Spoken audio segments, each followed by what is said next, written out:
அவ பிறந்த நேரத்தை வச்சு ஒருத்தர் எழுதி கொடுத்த ஜாதகம் சரியா இல்லைன்னா அவளை உடனே ஒதுக்கி வச்சிருவாங்களா? அது சரியா இருக்குமா? கண் முன்னாடி இருக்கிற மனுஷிய விட காகிதத்துல எழுதி இருக்கிற கட்டங்களை தான் நம்புவாங்களா? நான் உங்களை கேக்குறேன் ராகவ், நீங்க எதை நம்புவீங்க? நான் கண்ணு முன்னாடி இருக்கிற அந்த பொண்ணை தான் நம்புவேன். ஆனா அத்தை என்ன நம்பலையே ராகவ்.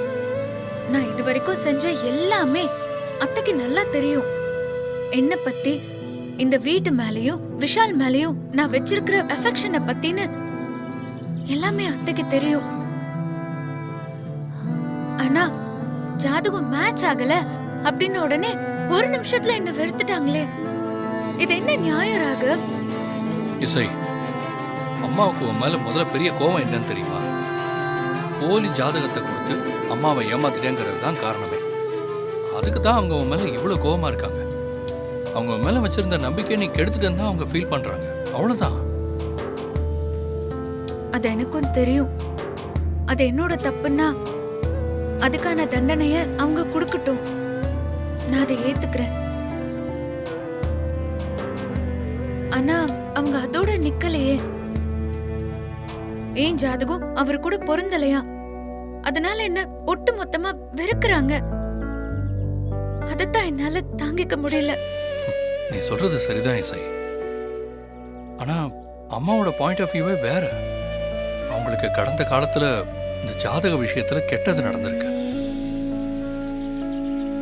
பையனை இழந்துட்டு பாட்டி பட்ட கஷ்டம், அதனால குடும்பத்துல ஏற்பட்ட சோகம், இதெல்லாம் பெரிய அளவுல அவங்கள பாதிச்சிருச்சு.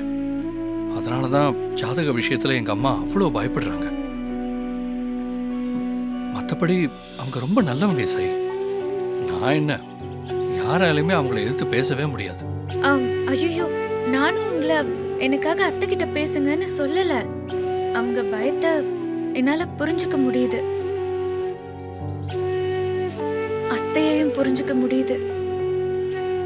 என்ன சொல்ல போனா, பசங்களுக்காக பார்த்து பார்த்து எல்லாத்தையும் பண்ற அம்மா கிடைக்க நீங்க கொடுத்து வச்சிருக்கணும். என் வாழ்க்கையில எனக்கு இதெல்லாம் கிடைச்சதில்ல, கிடைக்க போறதும் இல்ல. என்ன சொன்ன? ஐயோ, ஒண்ணும் இல்ல ராகவ். முடிஞ்சா ஜாதக விஷயத்துல அத்தைக்கு இருக்கிற பயத்தை என்னோட நம்பிக்கையால ஏதாவது மாத்த முடியுமான்னு பாக்குறேன். அப்படி ஒரு விஷயம் நடந்தா எனக்கும் சந்தோஷம் தான் இசை. நடக்கும் Raghav.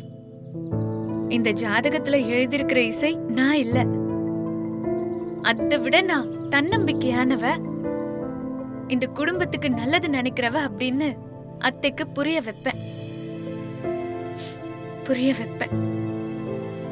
Good, all the best இசை.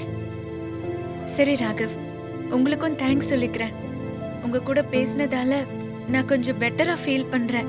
சரி, நான் கீழே போறேன். இந்த பாரு, மனசை போட்டு குழப்பிக்காத, நீ கீழே போ. சரி.